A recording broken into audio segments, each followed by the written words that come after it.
우리가 37장 1절서부터 이제 쭉 보면은 그런 내용이 나옵니다. 하나님께서 에스겔에게 권능으로 임하세요. 권능으로 임하셔 가지고 그 에스겔을 데리고 이제 어떤 골짜기로 데리고 갑니다. 물론 육체를 데려간 거 아니에요. 이제 몸에서 영혼이, 에스겔의 영혼이 이제 빠져나가는 거예요. 완전히 빠져나가 버리면 죽음이라 그래, 죽었다 그래요. 그래 땅에다 묻어요. 육신은 보통 입신이라는 말이 있는데요. 입신은 영이 몸을 떠나가는 거예요. 몸을 떠나가는 걸 입신이라 그래요. 그렇다고 죽은 건 아니에요. 죽음같이 된 거죠. 의식이 전혀 없으니까. 근데 이제 에스겔에게 하나님의 영이 임해서 에스겔을 데리고 갑니다. 그러니까 육신은 그대로 있고 에스겔의 영혼을 데려가는 거죠. 그대로 이 영혼이 안 들어오면 죽어요. 이제 다시 들어오죠. 근데 이제 우리가 죽음이라고 하는 건 이제 장례식에 가서 죽음이라고 하고 말할 때 그 죽음은 이 우리의 영혼이 내 육신을 빠져나가는 거예요. 그리고 육신만 있는 거예요. 그 육신 그냥 놔두면 썩어요. 우리 사람 그러도록 돼 있어요. 그 육신은 흙으로 와서 도로 흙으로 갑니다. 그러나 우리 영혼은 죽는 존재가 아니에요. 영혼이 지옥으로 가느냐 천국으로 가느냐예요. 그러니까 우리는 원래 하나님에게 속한 자가 아니었습니다. 우리는 사실은 사단에게 속한 자였는데 하나님께서 예수님을 통해서 우리를 하나님 안으로 자녀로 부르신 줄로 믿습니다. 그래서 우리가 예수 믿는 게 이렇게 중요한 거예요. 그리고 우리 예수 믿는 사람은 목적이 여기가 아니에요. 이 땅은 과정입니다. 목적은 천국이에요. 하나님께서 우리에게 보여준 거예요. 옛날 이스라엘 백성들이 애굽에서 살고 있었는데 애굽에서 모세를 통해서 꺼내가지고 저 가나안 땅으로 데려간 것 같이 우리를 저 천국에 데려가려고 우리를 예수 믿도록 구원하신 거예요. 이걸 구원이라 그래요. 그 이제 우리가 이 광야 같은 세상을 살면서 저 천국을 바라보고 우리가 가야 되는데 하나님의 말씀을 바로 듣고 그 말씀을 담고 가야 되는데 그 말씀을 무시하고 내 마음대로 살면 삶도 힘들지만은 사실 사단의 영향력 안으로 돌아가서 결국에는 천국을 이룰 수 있는 거예요. 이제 그런 게 첼로 역정에는 좀 더 쉽게 우리가 이해할 수 있도록 그런 게 해놓은 거예요. 자, 어떻든 옛날 이스라엘 백성들이 포로로 잡혀갔어요. 그들은 하나님을 믿는 하나님의 백성이에요. 그래서 늘 그들은 하나님께 소망을 두고 힘들고 어려워도 하나님이 우리를 지켜주시고 하나님이 우리를 도와주신다, 그런 자부심 갖고 살았어요. 조상 때부터 그렇게 살았어요. 그런데 이제 문제는 이 성이 예루살렘 이 두 개로 나눠져 가지고 예루살렘과 그러니까 유다, 예루살렘과 사마리아 성, 이 두 성이 이렇게 하나님을 입으로만 부르지 그들의 마음에는 하나님 없어요. 그리고 죄악이 너무 간영한 거예요. 옛날에 소돔과 고모라 성은 의인 10명이 없어서 멸망당했습니다. 예루살렘 성에는 의인 한 사람이 없어요. 그렇게 부패했어요. 하나님이 그냥 둬서는 절대로 될 수가 없어요. 그냥 둘 수가 없어요. 그래서 심판을 예고합니다. 심판에 대해서 계속 예고합니다. 심판에 대해서 예고하면서 먼저 사마리아 성이 무너집니다. 그리고 아수르에 의해서 망합니다. 아수르가 큰 나라입니다. 북쪽에 그 아수르에 의해서 망합니다. 그 다음에 이제 예루살렘, 유다도 죄악이 간영하니까 멸망한다고 계속해서 말합니다. 그런데 예를 들어서 예레미야, 이사야 이런 선지자들은 멸망한다, 회개해라. 특히 예레미야 선지자는 멸망하니까 회개하라, 돌이켜라 하는데 그런 말을 안 듣고 이제 다른 많은 거짓 선지자들이 그냥 잘 된다, 하나님 우리를 도우신다, 형통한다, 잘 된다 이런 말 하니까 백성들은 그런 말 듣기 좋아하지 망한다, 어렵게 된다 이런 말을 안 듣고 예레미야를 싫어하는 거예요. 그렇게 돼서 결국에는 이제 망하게 돼요. 망하게 돼서 이제 바벨론의 포로가 돼서 다 망해가지고 바벨론 포로가 됐어요. 그러기 전에요, 하나님께서 이 37장 앞에서 쭉 보면 여러 나라들에 대해서 예레미야가 예언을 합니다. 예언하는데 이제 사마리아 성에 대해서도, 예루살렘에 대해서도 예언하지만 암몬 나라, 모압 나라, 에돔 나라, 블레셋 나라, 두로도 아주 번창한 나라였습니다. 다시스, 시돈, 애굽, 아수르, 바벨론, 이 나라에 대해서 다 예언해요. 멸망할 것을. 그리고 다 그렇게 멸망했어요. 이 나라들이, 어떤 나라들은 흔적도 없어요. 이름도 없어요. 바벨론도 지금 이 본문에서는 이스라엘을, 그러니까 예루살렘을 함락시키고 이스라엘 포로로 잡아가지고 바벨론이 세계적인 제국이었어요. 대단한 제국으로 그렇게 있을 때입니다. 그 나라가 망할 거라고 누가 생각했어요? 그런데 망한다고 말합니다. 하나님의 백성을 이렇게 한 죄를, 물론 하나님께서 그 바벨론을 예루살렘으로 몽둥이를 삼아서 예루살렘을 때린 거예요. 그런데 이 바벨론을 하나님이 또 심판해요. 자기 백성을 이렇게 했기 때문에 심판한다고 그러는 거예요. 심판하고 없어집니다. 고고하게서만 있죠, 바벨론이. 그런데 이제 지금 37장의 본문에는 예루살렘이 망하고 백성들이 다 포로 잡혀가서 바벨론에서 삽니다. 하나님은 예레미야를 통해서요 70년 후에 돌아올 것을 말씀하세요. 근데 아무도 그걸 아는 사람 없어요. 아무도 아는 사람. 하나님께서 잡혀가게 해서 다시 70년 후에 돌아오게 할 것을 말씀하셨지만은 아무도 그것을 믿는 사람, 아는 사람 없어요. 하나님만 아시는 거예요. 그렇게 말씀하셨어도 그 말을 사람들이 모르죠. 근데 백성들의 마음은 무너졌고 소망도 없고, 백성들은, 이스라엘 백성들은 항상 하나님께 소망을 뒀어요. 우리는 예수님께, 그리고 저 천국에 대한 게 우리의 소망인 줄로 믿습니다. 우리 예수님과 천국에 대한 소망, 이렇게 소망이 분명히 있는 사람은요 앞을 향한 기대감이 생겨요. 앞을 향한 기대감이 생겨요.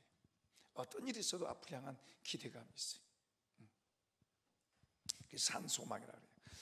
그런데 이제 에스겔을 데리고 올점 골짜기로 들어갑니다. 하나님께서 골짜기 들어가는데 그 골짜기에 마른 뼈들이, 심이 마른 뼈들이 가득 있어요. 그러니까 하나님 말씀합니다. 에스겔아, 인자란 말로 표현됩니다만 이 뼈들이 살겠느냐? 이 뼈들이 이스라엘이란 말이에요. 이스라엘. 이 뼈들이 살겠느냐? 그러니까 대답합니다. 주께서 아십니다.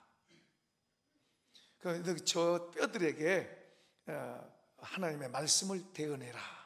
그러니까 이제 에스겔이 그 뼈들에 대해서 하나님의 말씀을 대언하니까 뼈들이 사방에서 막 모아서 막 이렇게 서로 붙어요.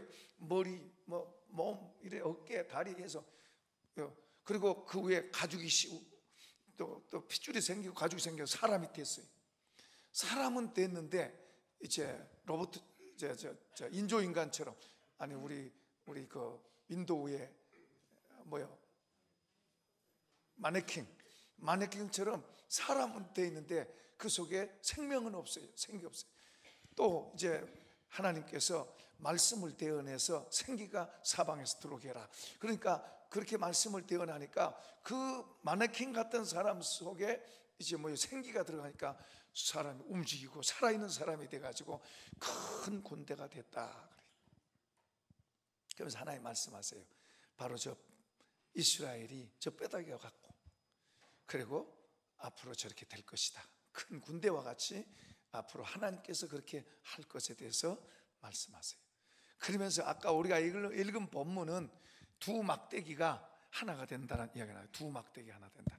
이 두 막대기가 하나가 된다는 것은 이스라엘이 솔로몬의 죄로 인해서, 다윗 시대에 잘 됐고 솔로몬의 죄로 인해서 결국에는 나라가 두 쪽으로 쪼개져요.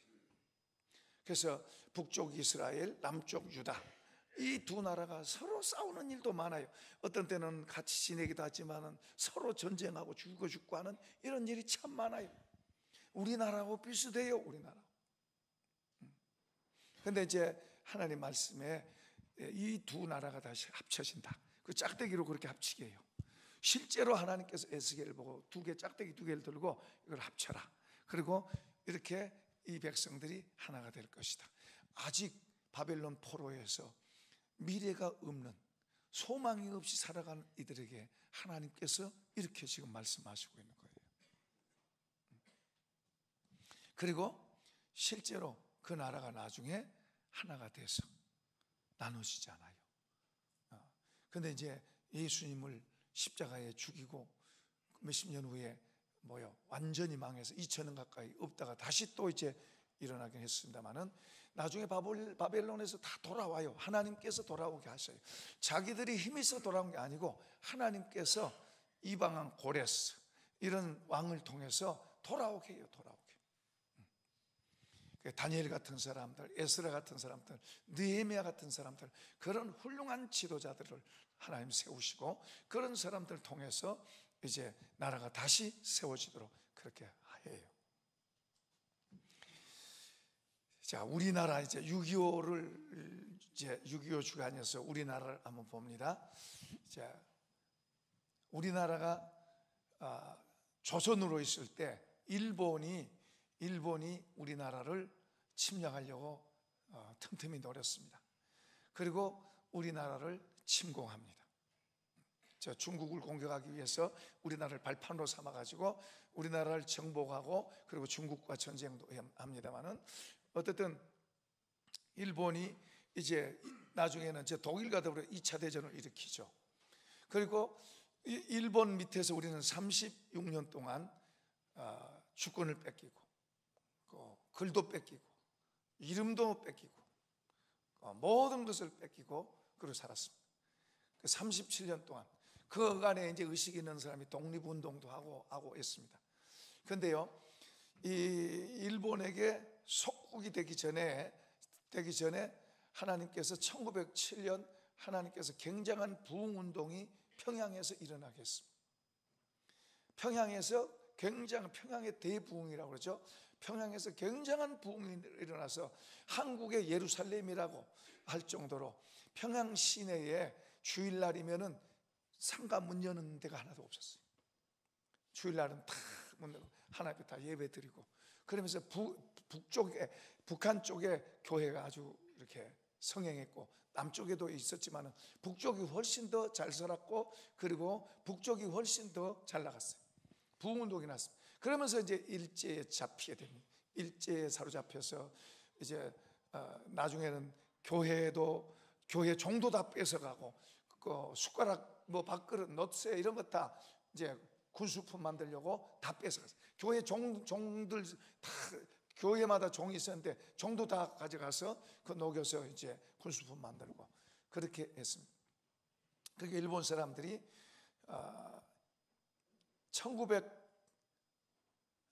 1945년에 우리가 해방이 되는데요. 48년에 48년 8월 15일인데 8월 18일 날 이제 믿음으로 지킨 믿음의 용사들이 감옥에 많이 갇혔었어요. 안희숙 여사 같은 사람들, 그런 사람들 많은 믿음의 사람들이 감옥에 갇혀 있었습니다. 그때 일본 사람들이 이제 자기들이 불리하니까 감옥에 있는 사람들 전부 다 죽이려고 했어요. 그게 디데이가 8월 18일입니다. 8월 18일인데 하나님께서 8월 15일 날 일본이 무조건 항복하고 해방을 주신 줄로 믿습니다. 우리가 아닌 미국이 히로시마와 나가사키에 원자폭탄 2개를 떨어뜨리니까 무조건 항복했어요. 그러니까 조금 며칠만 지났으면 우리 모든 믿음의 많은 사람들이 다 죽었어요. 18일 날 디데이를 정해놓고 다 옥중에 있는 사람들 전부 다 죽이려고 그랬는데 15일 날 하나님께서 이제 항복해서 살아난 거예요. 그러니까 일본의 우리가 그 3.1 운동도 이런 건 금년 들어서는 다른 때보다 금년 들어서는 3.1 운동 3.1 이런 걸 그렇게 부각시키는 것 같아요. 하나님을 부각시키고 예수 그리스도를 부각시키고 이런 걸 해야 되는데 좀 안타까워요. 자, 어떻든 간에 하나님께서 광복을 주셨어요. 자유를 주셨어요. 그리고 한 3년 지나면서 이제 이데올로기 얘기, 사상 문제, 공산주의가 이제 북쪽에서부터 시작해서 김일성이 공산주의를 갖고 들어와서 소련에서부터 시작된 공산주의를 가지고 와서 북쪽에 퍼뜨리기 시작했습니다. 처음에 북한에 들어왔을 때 공산주의가 그렇잖아요. 다 같이 잘 먹고 잘 살자, 나누어서 다 같이 공동재산, 그리고 다 같이 잘 먹고 잘 살자, 공동 분배하고 같이 일하고 같이 먹고 같이 살자, 그렇게 하니까 얼마나 좋아요. 성경도 그래요. 성경도 사도행전에 은혜 받으니까 성도들이 다 내놓고 서로 같이 먹고 살고 그랬어요. 그건 하나님의 은혜, 성령의 은혜가 있으니까 그게 가능하지, 성령의 은혜가 없이는 그게 쉬운 게 아니에요. 그냥 사람 마음 갖고는 욕심이 많아서 절대 그게 어려운 거예요. 이제 공산주의가 그렇게 시작이 돼서 처음에, 그러니까 공산주의에 대해서 잘 모를 때는 사람들이 교회하고 비슷하니까 좋다고 교회들이 협조를 했습니다. 교회들이 처음에는 협조를 하다가 이거 아닌데 할 때는 이미 때가 늦은 거예요. 그쪽에서 전부 권력을 잡고 이제 교회를 핍박하고, 교회가 점점 더 이제 문을 닫게 되고, 그래서 견디다 못해서 이제 피난을 오게 되고, 또 이제 북쪽에 있는 많은 목사님들이 남쪽으로 와서 남쪽에서 교회를 세웠어요. 제가 신학교 다닐 때만 해도 그 북한에서 내려온 목사님들 영향을 많이 받았어요. 그리고 이제 6.25 전쟁을 새벽에 소련의 탱크와 군사물자로 인해서 이제 남한을 점령했습니다. 저번에 제주도를 갔습니다. 제주도의 포로 수용소를 이렇게 봤는데 그것을 이렇게 딱 보면서요, 와, 실감 나더라고요. 잘 만들어 놨고요. 이 포로 수용소를 거제도 포로 수용소를 갔는데 이제 거기가 보니까 정말 그 전쟁이란 게 비참하고, 그 포로 수용소에가 17만 명이 포로가 수용된, 중공군이 2만 명, 우리 그 북한의 군인들이 15만 명이 수용돼 있었어요. 그런데 그 포로 수용소 안에서도 친공파, 반공파가 있어요.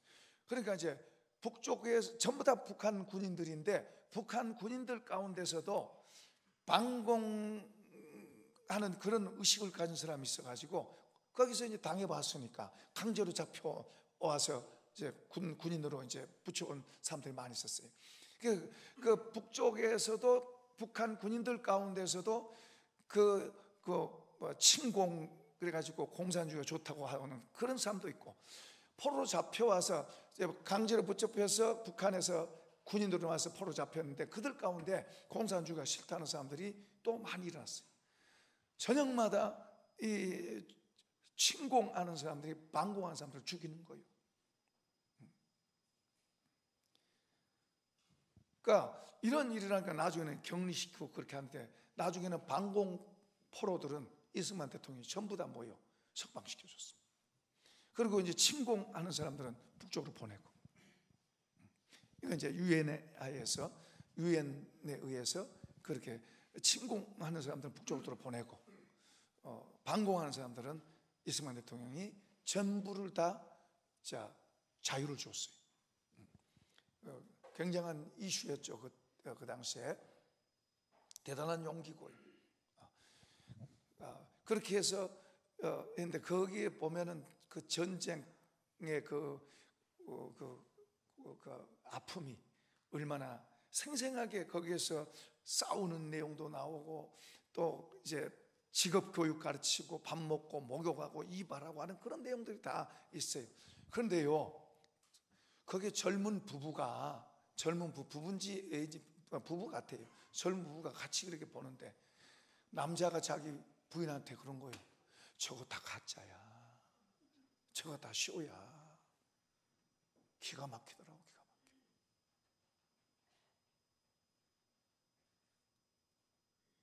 정교조들이 이렇게 가르쳐요. 제가 백두산을 갔는데요, 정교조 팀들이 버스를 대절해 가지고 같이 갔어요. 그들이 겨울인데 압록강에, 아니 백두산에 백두산의 천지가 얼어 있어요. 그럼 거기 걸어가서 거기에서 구호를 외치, 구호를. 그리고 이 사람들은 우리 봐도 전혀 다른 사람. 우리 한국 사람, 학교 교사들인데 무서운 사람들이. 이런 사상을 아이들한테 가르치니까 그 거제 버릇을, 와, 우리 조상들이 저렇게 고생하고 나라를 지키기 위해서 외국 사람들이 있고 미국 사람들이 와서 이렇게 해서 우리나라를 지켜줬구나, 우리가 이렇게 산 게 참 고맙구나, 이래야 되는데 쇼라이, 거짓이래, 거짓. 다 꿈에서 만들어놨대. 그러니까 우리 옆에 있는 젊은 목사님 기가 막혀가지고, 목사님 저 소리 들으셨어요? 그거 들었죠, 나도. 저 소리 들으셨어요? 어떻게 저런 생각을 하고 저런 말을 하죠? 지금 우리나라가 그래요.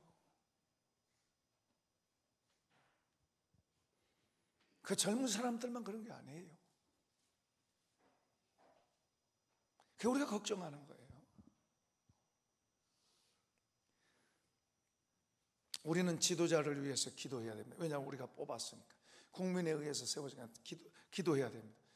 그러나 좋은 건 좋다고 틀린 것은 틀렸다고 말할 수 있어야 돼요. 너무 한쪽으로만 가는 거예요. 지도자 그러면 지도자는 우리 가정에 자녀들이 싸우면 부모가, 아버지가 화해시키려고 애써야 되잖아요. 그게 부모예요. 한쪽 편만 들고 한쪽은 죽든지 말든지 그냥 싸우라고 내버려 두면 그건 부모가 아니에요.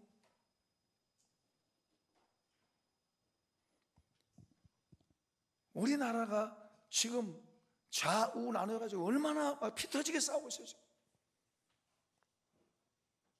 이런 걸 지도자는 화합하고 하나 되고 이렇게 가는 게 지도자예요, 그게.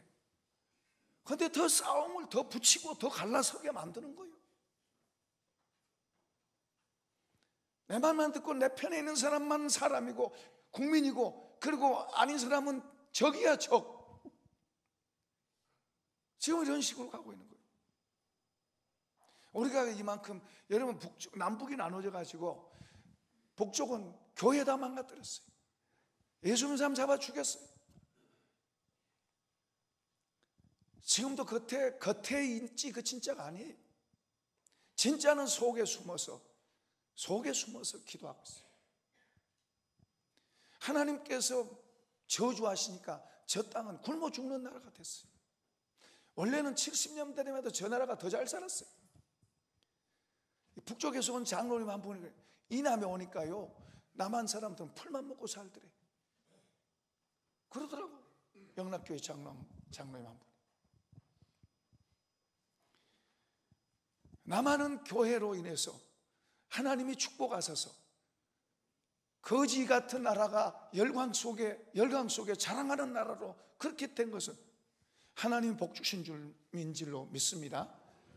중국이 그래도 개방해가지고 교회를 허용하고 그럴 때는 잘 간. 그 시진핑이 자기 정권 잡으려고 그러겠죠. 공산당을 더 표방하면서 그러면서 교회 다 무너뜨리죠. 교회 다 부서뜨리고 있어요. 지금 중국은요, 전영재 목사님 그러더라고, 6명만 모여있는 거 신고하면요, 우리나라 돈 10만 원 상당히 해당하는 상금 받는데, 예를 들어서 50명 신고하면 더 많아지고, 이렇게 탄압하고 있어요. 하나님을 대적하면 저 망해요. 시진핑 망한다고, 중국도 망한다고. 하나님을 대적해가지고 잘된 데가 없어요. 우선은 잘된 것 같아도 그렇지 않아요. 하나님을 대적해서 잘된 데가 없어요. 하나님을 역행해서 가면 안 돼요.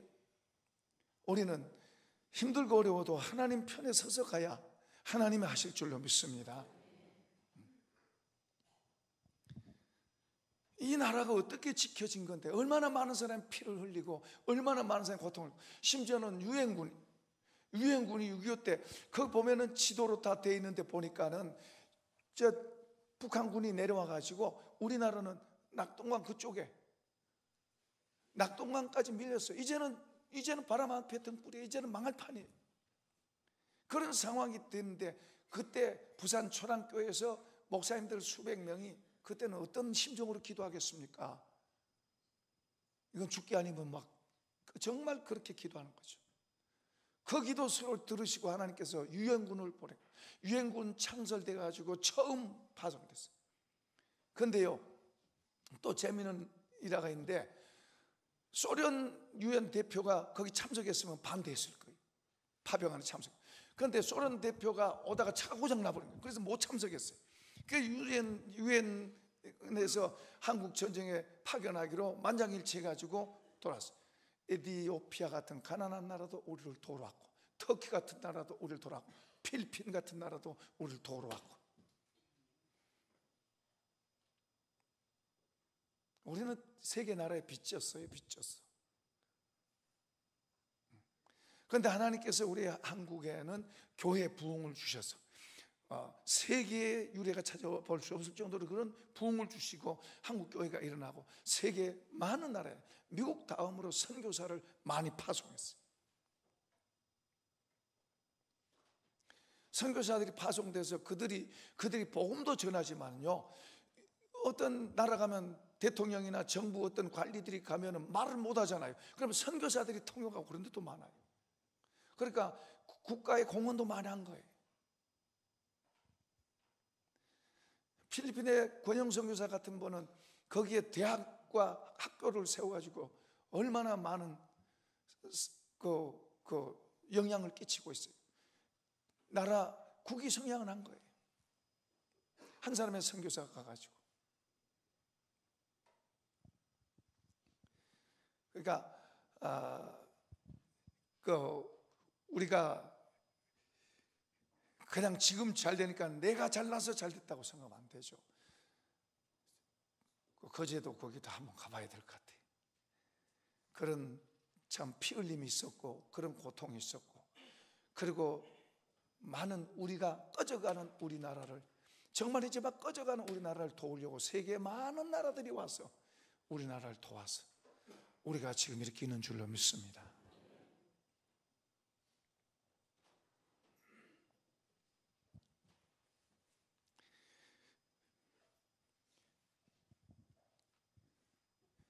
몇 가지 우리가 기도해야 될 게 있어요. 우리가 성경은 우리에게 지도자를 비난하지 말고 기도하라 그래요. 정부를 위해서 기도하라 그래요. 우리가 기도해야 될 것 몇 가지가 있어요. 좀 최고 지도자가 싸움을 말리고 하나 되게 하는 그런 마음을 갖고 다스려 갔으면 좋겠어요.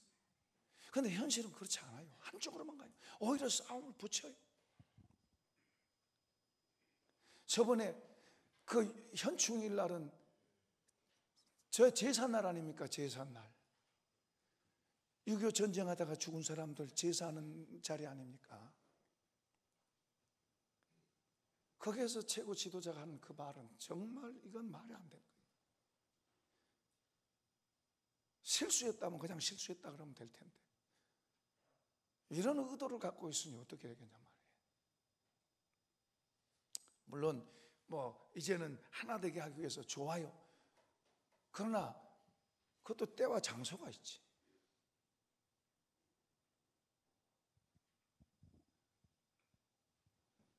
학교 동네 이장도 그렇게는 안 한다 이 말이죠.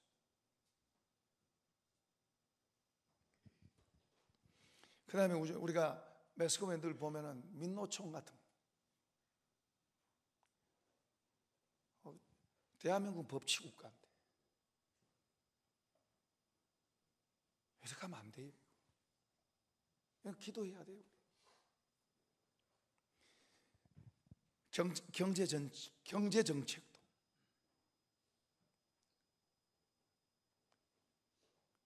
고집으로 할 게 아니라 지혜로 해요. 아무리 옳은 것이라도 그것을 무리하게 적용하는 것보다 지혜롭게 단계적으로 적용해가는 그런 걸 하면 참 좋을 텐데,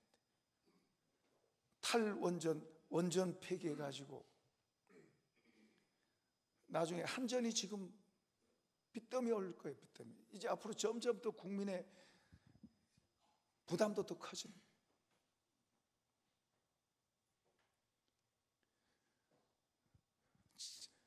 한 나라의 지도자는 지도자로서의 어떤 마인드를 갖고 국민 전체가 편안하게 나라가 잘 되도록 미래를 비전을 제시하고 같이 힘을 모아서 갑시다.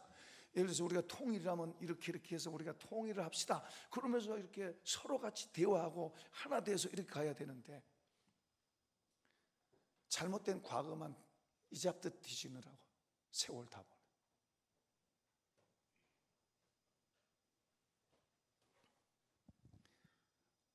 우리는 기도하는 백성들이니까 이런 문제를 가지고 우리가 기도해야 될 줄로 믿습니다. 기도해야 돼.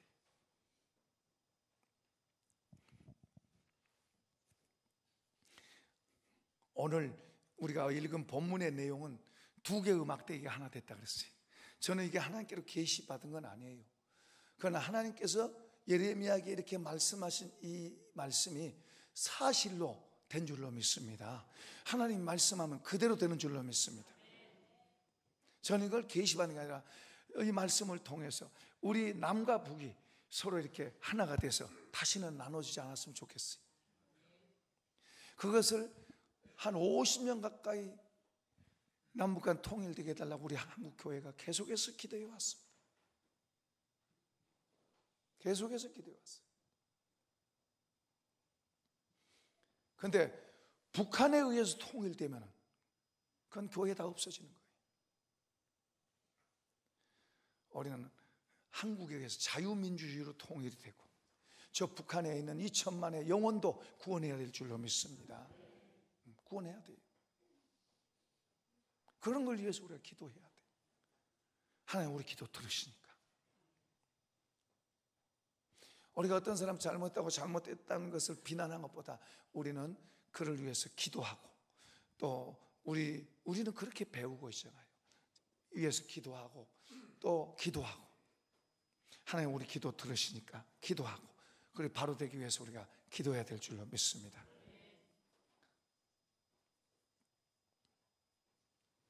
저는 여수 사람입니다. 여수 사람이지만 우리 전라도 사람들이 너무 한쪽으로만 가는 것 같아요.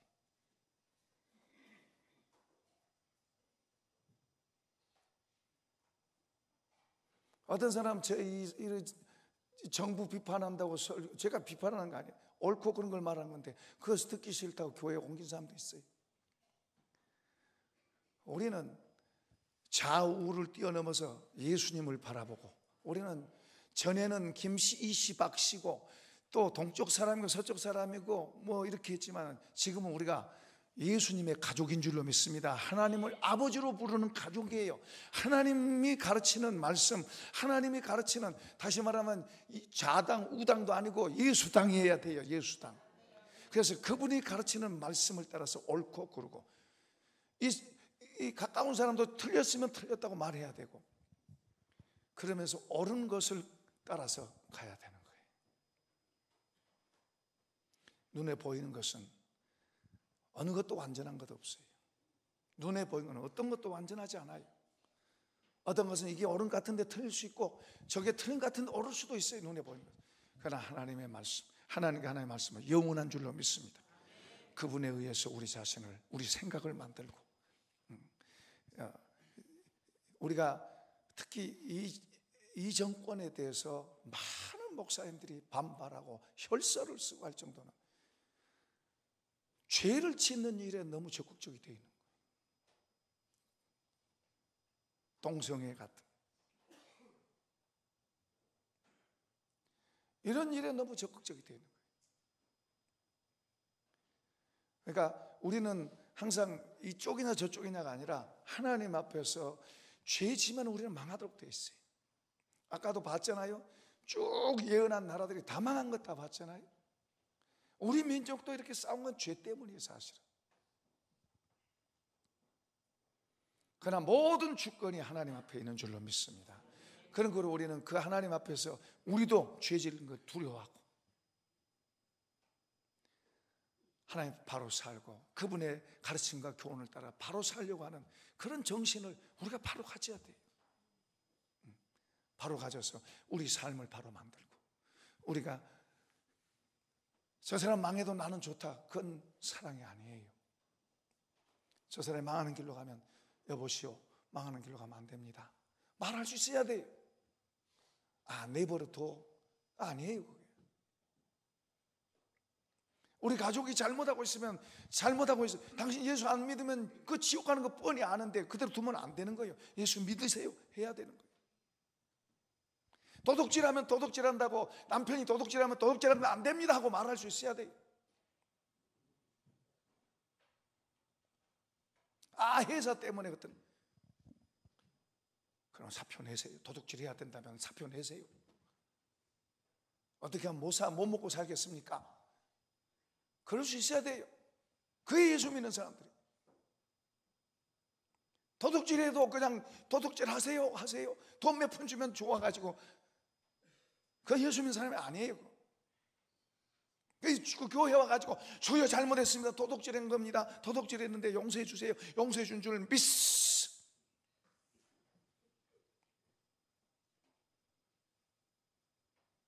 하나님 그런 분 아니에요. 우리가 믿는 하나님 그런 분 아니에요. 도둑질하면 벌 받아요. 거짓말하면 벌 받아요. 심은 대로 거두는 거예요. 우리 하나님을 속이려고 그러면 안 돼요. 우리가 정직하게 하나님 앞에서 하나님을 바로 믿으려고 하고, 하나님 바로 살려고 해야 돼요. 그래야 나의 하나님이 되는 거예요. 나의 하나님, 확실한 나의 하나님, 나를 지켜주시고 도와주시고 보호하시는 하나님이 되어야 되는 거예요.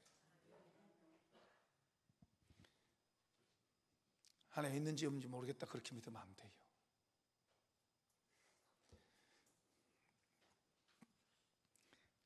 중요한 것은 모든 주권자가 하나님이시고 하나님께서 모든 걸 인도하십니다.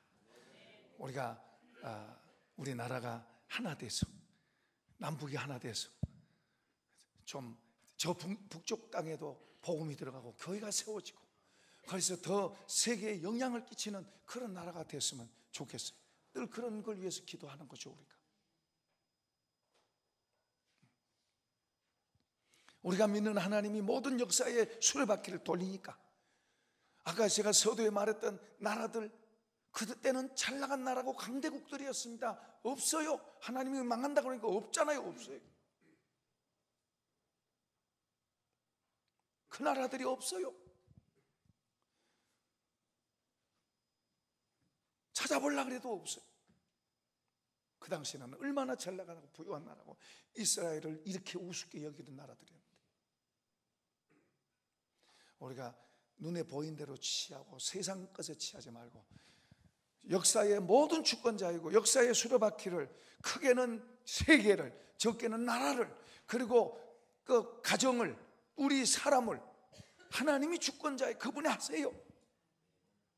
그래서 그분 앞에, 그분의 가르침과 그분 앞에, 그분을 믿고 그분의 가르침을 믿고 우리가 그렇게 살아가면 잘 될 줄로 믿습니다. 형통한다는 게 바로 그런 거예요. 그분 앞에서 바로 살아가면 형통하는 거예요. 탁월하게 되는 거예요. 그런 사람은 어디다 던져놔도 하나님과 함께 괜찮은 사람 되는 거예요. 하나님 보호하시고 하나님 쓰시는 거예요. 그런 사람 되십시다. 그런 사람 되십시다. 그런 사람 되길 축복합니다. 찬송하십시다.